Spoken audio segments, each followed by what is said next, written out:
राधे राधे। मित्रों, आप देख रहे हैं औषधि प्रकल्प तथा समाधान पथ यूट्यूब चैनल। मैं हूं आपके साथ आचार्य नित्यानंद। आज का विषय है पायरिया रोग। पायरिया क्या है, इसके कारण, लक्षण तथा उपचार, इन सभी विषयों पर क्रम से विस्तृत चर्चा इस वीडियो में करेंगे। इसके पहले आप सभी से अनुरोध है कि वीडियो को लाइक शेयर जरूर करें और चैनल को अभी तक यदि सब्सक्राइब ना किए हों तो सब्सक्राइब जरूर कर लें और वीडियो को लास्ट तक जरूर देखें ताकि पूरी जानकारी आप तक पहुंच सके। तो आइए शुरू करते हैं। सबसे पहले पायरिया क्या है। मित्रों, पायरिया या पेरियोडोंटाइटिस मसूड़ों की गंभीर बीमारी है। दुनिया में 70% लोग इस बीमारी से जूझ रहे हैं। और इस रोग का मुख्य कारण क्या है? आमतौर पर मुख की साफ सफाई ना करना। कहावत है, मुख का कचरा दांत को दांत का खतरा।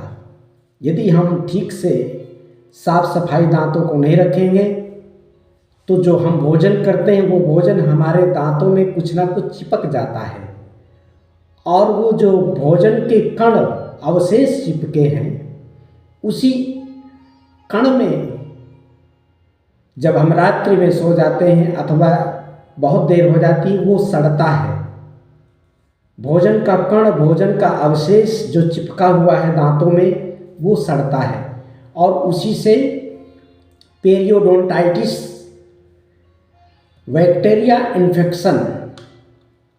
बैक्टीरिया पैदा हो जाते हैं और वो हमारे दांतों के चारों तरफ धीरे धीरे जमने लगते हैं। और जब दांतों के चारों तरफ वो जम जाता है तो मसूड़े जबड़े को धीरे धीरे कमज़ोर करने लगता है, नुकसान पहुंचाता है। तो पेरियोडोंटाइटिस बैक्टीरिया इन्फेक्शन जब दांत की जड़ तक चला जाता है, आखिर में दांत को सहारा देने वाली जो हड्डी होती है उसको कमज़ोर कर देता है और जब कमज़ोर हो जाता है तो दांत हमारे हिलने लगते हैं। इसलिए जो दांत को मजबूत रखना चाहते हैं तो सबसे पहले वो साफ सफाई रखें। भोजन करने के बाद 16 बार कुल्ला करने का प्रमाण है। आप भोजन करके आएँ और भोजन करने के बाद तुरंत जल लेकर के लोटे में ले लो, नल के पास चले जाओ, टोटी के पास चले जाओ और उससे 16 बार जल ले करके कुलकुला करके थूकना है। आपने जल लिया, कुलकुलाया और थूक दिया। इस तरह से 16 बार यदि आप करते हैं तो आपके जीवन भर दांत पत्थर की तरह मजबूत रहेंगे। उसमें पायरिया, पेरियोडोंटाइटिस बैक्टीरिया इन्फेक्शन होने का कभी सवाल ही नहीं उठता है। लेकिन जब हम आलस करते हैं, हमारे आलस के कारण हमारे दांतों में रोग पैदा हो जाता है जिसका नाम पायरिया है। तो इसके लक्षण हैं सबसे पहले दांतों में ठंडा गर्म पानी लगेगा, मसूड़े फूल जाते हैं, मसूड़े आवश्यकता से ज़्यादा लाल दिखते हैं, मसूड़ों से ब्लीडिंग होने लगती है, खून निकलने लगता है मसूड़ों से। और इस रोग के कारण मसूड़े इतना कमज़ोर हो जाते हैं कि हमारे दांत हिलने लगते हैं। तो इसलिए मैं उनको कहना चाहता हूँ जिनको पायरिया हुआ है तो उसके लिए एक अचूक औषधि है, वो रामबाण की तरह काम करती है। हजारों रोगियों पर हमने उसको प्रयोग करवाया है और सभी स्वस्थ हुए हैं। तो आप लोग कॉपी और पेन लेकर के बैठ जाएं, इस औषधि को लिख लें।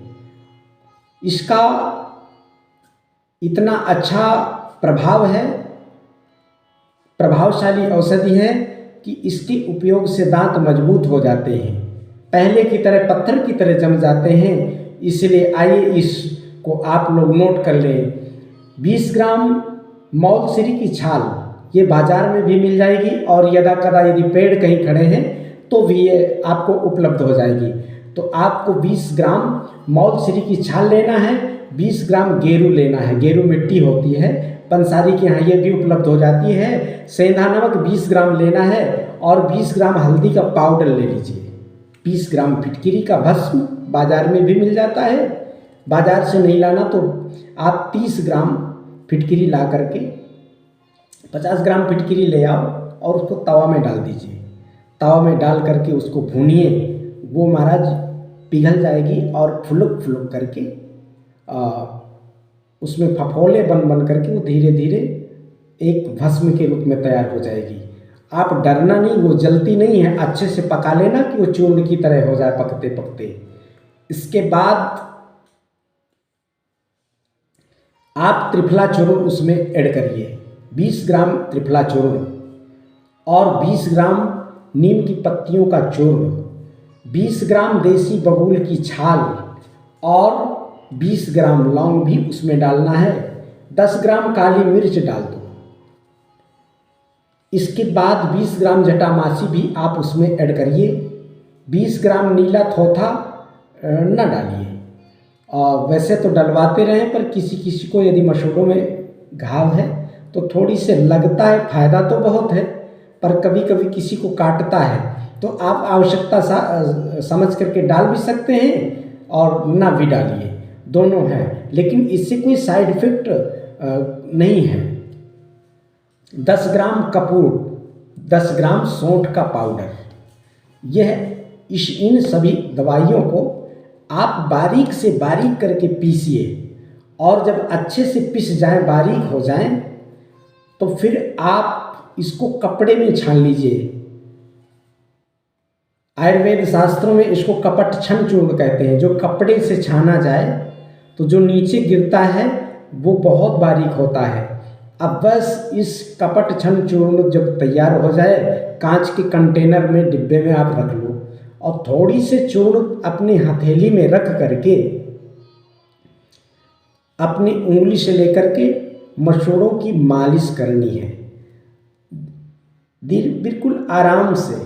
यदि मसूड़ों से ब्लीडिंग होती है, मसूड़े सूजे हैं, दर्द करते हैं, तो उनमें जोर नहीं लगाना, एकदम आराम से भीतर बाहर से आप मालिश करिए।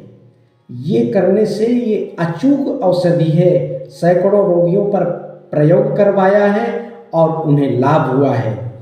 ये करने से आपको फायदा हो जाएगा। दूसरा काम आपको करना है, आप यदि किसी प्रकार का डेंटल पेस्ट करते हैं, डेंटल क्रीम यूज करते हैं, तो मैं मना नहीं करता हूँ, आप कर सकते हैं। जैसे पतंजलि की दंत कांति आदि कोई भी आती हैं और एक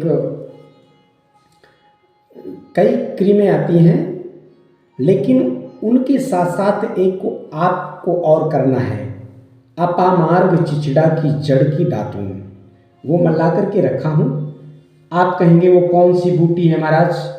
मैं मानता हूँ कि दुनिया में दांतों को सुरक्षित रखने के लिए, दांतों को सुरक्षा प्रदान करने वाली इससे अच्छी कोई दूसरी बूटी हो ही नहीं सकती है। आप इसको गौर से देख लें, इसमें कांटे होते हैं। इसको अपामार्ग, ओंगा, लटजीरा और कहीं कहीं खरमंजरी, भगवान कांटा, बहुत सारे नामों से जानते हैं, क्योंकि भारत के लास्ट कन्याकुमारी से लेकर के हिमालय की चोटी तक यह बूटी आपको देखने में आएगी। और ये दांतों की ही नहीं और कई रोगों की भी ये अचूक औषधि है। अन्य वीडियो में हम इसके बारे में बताएंगे। ये दरिद्रता को भी नाश करने वाला ये पौधा है। इसमें कई चमत्कारिक गुण होते हैं, लेकिन हम इस समय इसके गुणों को जानेंगे। हमारे दांतों में जो पायरिया हो गया है, पेरियोडोंटाइटिस बैक्टीरियल इन्फेक्शन हो गया है, उस इन्फेक्शन को दूर करने के लिए यदि किसी औषधि में सामर्थ्य है तो ये अपामार्ग में है। इस अपामार्ग की जड़ को आपको लाना है और उस जड़ को ला करके राधे उस जड़ को ला करके आप छोटे छोटे उसके टुकड़े बना लें। यदि मोटी है तो आधा आधा इंच के टुकड़े बना लो। आप स्नान करो, स्नान करने के बाद योगा आदि करते हैं तो योगा आदि कर लीजिए। योगा करने के बाद नाश्ता करते हैं, नाश्ता कर लो। नाश्ता करने के बाद वही प्रक्रिया आप उस चूर्ण से बढ़िया आराम से दांतों को साफ कर लो, मुख को साफ कर लो, 16 बार कुल्ला कर लो। और कुल्ली करने के बाद जो अपामार्ग की जड़ के टुकड़े आपने रख लिए हैं घर में, आप कहेंगे महाराज हम शहर में रहते हैं, हमें ये टुकड़े ये जड़ें कहाँ मिलेगी? तो आप अपने नगर से थोड़ी बाहर देखेंगे, चारों तरफ ये औषधि, ये अपामार्ग चिचिड़ा। दांतों को बचाना चाहते हो तो आपको कुछ मेहनत करनी पड़ेगी।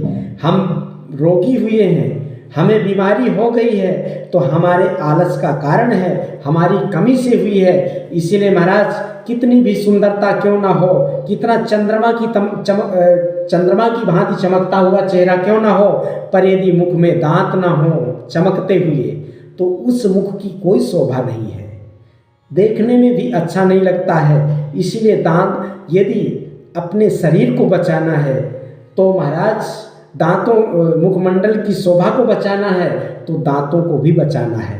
तो दांतों को बचाना है तो इस औषधि को आपको ढूंढ के अपने घर में रखना ही पड़ेगा। इसकी जड़ों को उखाड़ उखाड़ करके लाइए, आधा आधा इंच के टुकड़े बना लो। आपने नहाया, भोजन किया, नाश्ता कर लिया, दांतों की सफाई कर ली, 16 बार कुल्ला कर लिया।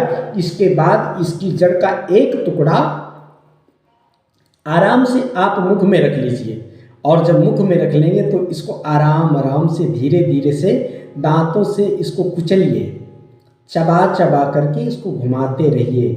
घंटे 2 घंटे आप मसाला खाते हैं उसे छोड़ दो, आप इसको कुचल करके चबा चबा करके मुख में घुमाते रहिए। और जो इसके चबाने से रस निकले उस रस को थूकना नहीं है, उस रस को भी अंदर ले जाना है। कहते हैं जो बिगड़ा हुआ बुखार होता है ना, कुछ कहते हैं महाराज हमें टाइफाइड हो गया है, टाइफाइड हो गया है तो फिर महाराज इस जो पुराने वैद्य लोग हैं गांव के, इसकी जड़ की छाल दे देते हैं भाई, 2 काली मिर्च के साथ इतनी जड़ का बकला छिलका आप पीस करके खा लो। आपका हमें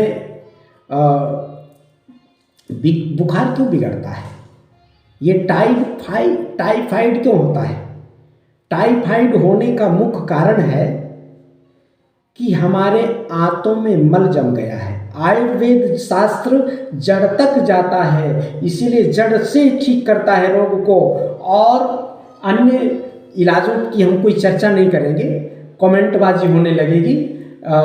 हमारा जो आयुर्वेद शास्त्र है वो समझौता के साथ काम करता है, युद्ध नहीं करता। युद्ध करने से तो महाराज फिर जहाँ युद्ध होगा, जिस घर में युद्ध होगा वो नष्ट हो जाएगा। शरीर में यदि युद्ध होगा, दवाई उसको भगाएगी, रोग का जड़ ठीक नहीं होगा तो फिर परेशानी हो जाती है। इसलिए इसकी जड़ के टुकड़ों को आप मुंह में रखिए और आहिस्ता आहिस्ता चबा करके कम से कम दिन में 2 बार, 1 बार सुबह डाल लीजिए जड़ का टुकड़ा, चबाइए, और फिर इसके बाद दोबारा शाम के भोजन आदि करने के बाद 1 टुकड़ा डाल लो, आराम से मुंह में चबा चबा करके घुमाते रहो।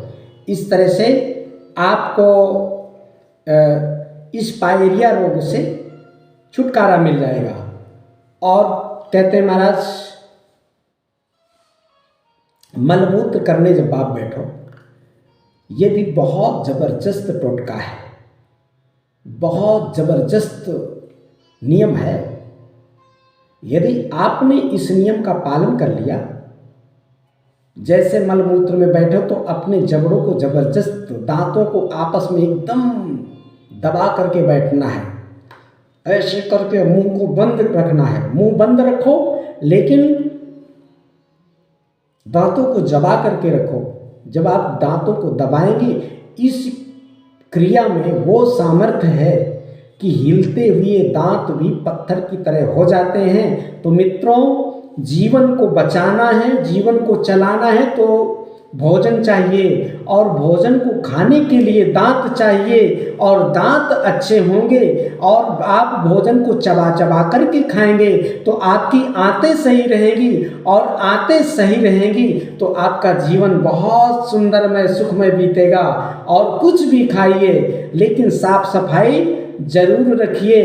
तो इस तरह से दांतों को बचाने के लिए पायरिया जैसे भयंकर दुष्ट रोग से छुटकारा पाने के लिए कुछ जानकारी हमने आपको दी और आशा करता हूँ कि इस वीडियो में दी गई जानकारी से आप संतुष्ट होंगे और ऐसे ही जानकारी पाने के लिए औषधि प्रकल्प चैनल को सब्सक्राइब कीजिए। स्वस्थ रहिए, मस्त रहिए और एक बार प्रेम से बोल दो राधे राधे।